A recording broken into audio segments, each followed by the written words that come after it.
It's Aussie Brick Chick here, and we're doing another city block tour of my Micropolis city blocks. How exciting! What's underneath the bubble wrap here? Oh, the title probably already told you.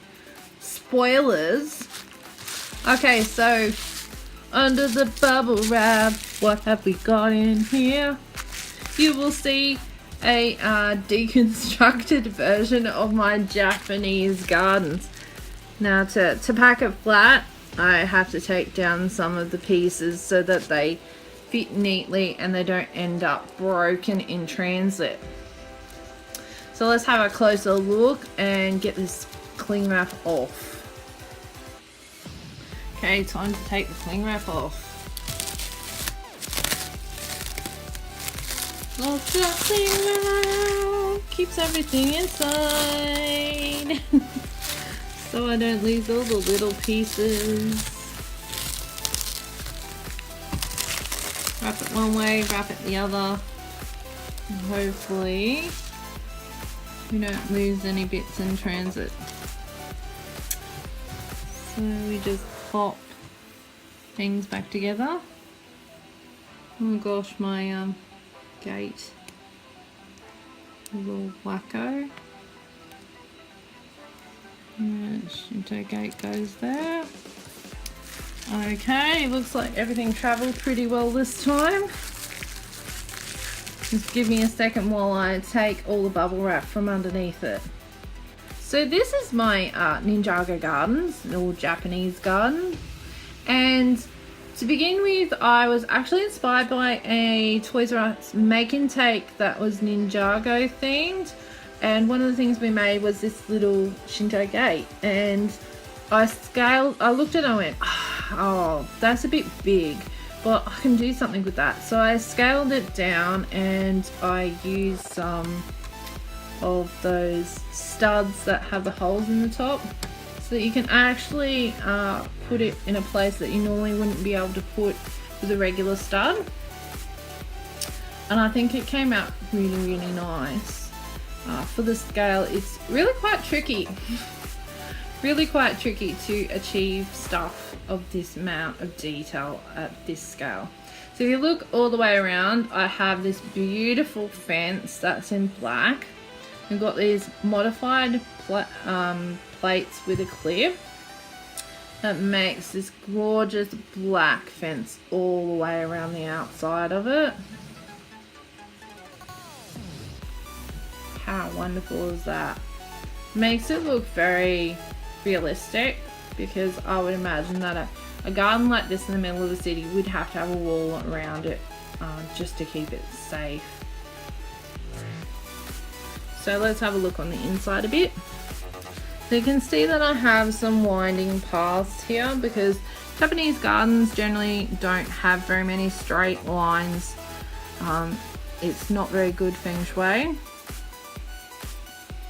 So you'll find that I've used a lot of round tiles and in earthy colours, so like greys for stone. And it winds through the whole garden, so it takes you to the different parts.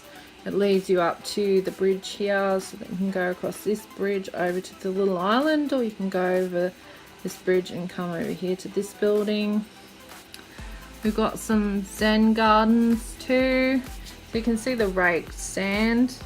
And my Zen Gardens in this particular instance have all been raked lovely. It's a bit difficult to indicate the nice curvy patterns that you might see, but I've done my best with straight lines to sort of indicate something that's not quite so straight liney. It's a bit of a challenge at this scale. You'll notice that I've also got some rockery elements. I've used a Tatnik ball here. I've used some cheese slopes in different shades of grey. So there's a couple of Zen Garden parts in here. We've got this temple, and it's raised up, it's higher. You'll notice that looking from this direction here, lower elements to higher elements at the back. We got these lower pagodas at the front, got water, which is the lowest. We've got some waterfalls, so if I tip this up again for you, you can see there's some rockery in the corner there. That's to indicate a bit of a waterfall. There's another waterfall up the top that I'll show you in a moment. Don't mind me losing pieces. That's just my clumsy hands. So you'll notice that there are some trees here, and some of them are a bit different from what I remember. So obviously whoever helped me unpack this last took it upon themselves to fix a few things that must have come loose. And I think they've done an awesome job. So we've got a bunch of different kinds of trees in here. We've got these sort of sprawling trees. We've got these dark red trees, which are one thing that I recall is very Japanese and very pretty is like a Japanese maple, and it has these dark red leaves. So I wanted something that indicated that.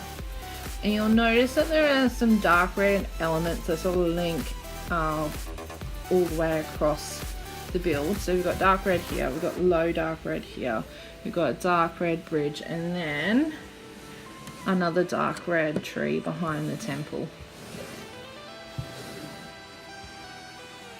We've got two water element areas that have a combination of moving water, which is indicated by studs, and still water, which is indicated by tiles.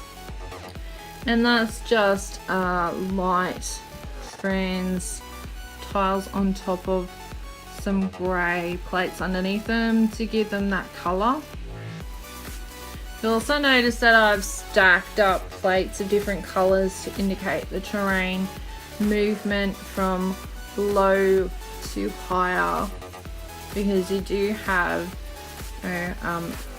elements of height difference within a Japanese garden. And you'll see that I have these little pink trees peppered throughout the build. Those ones are cherry blossoms. And up the back here we've got this building here, which is quite interesting. I built it quite similar to something that I saw on the internet. A lot of my inspiration came from Google images of actual Japanese gardens, and also Flickr. I saw a micro build of a Japanese garden, and it had temple and this building here, which I'm not sure what it's called. Goodness, I'm very shocking at technicalities, but I saw something that I liked and I wanted to do a Japanese themed garden. So this one uses bricks with handles to create this sort of column look at the front. I did the roof line a bit different.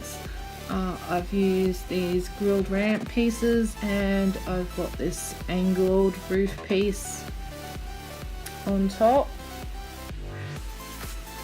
You'll notice in front there's the little island that I talked about earlier, a red bridge. You can see that you've got a bit of moving water and still water, lots of different trees, pops of colour. There's a little flower garden up the back here. Okay, and you can see the pagodas. We've got one in red and one in white. They're just alternating colours. I didn't want too boring. Like I'd seen pagodas with different colour schemes, so I thought I'd have two different ones because I could. And you can see at the back here, I'll show you. Up here there's another little waterfall. You can see there's some rockery and the water sort of trickles down in underneath the bridge. So we've got moving water, we've got earth, we've got red for fire.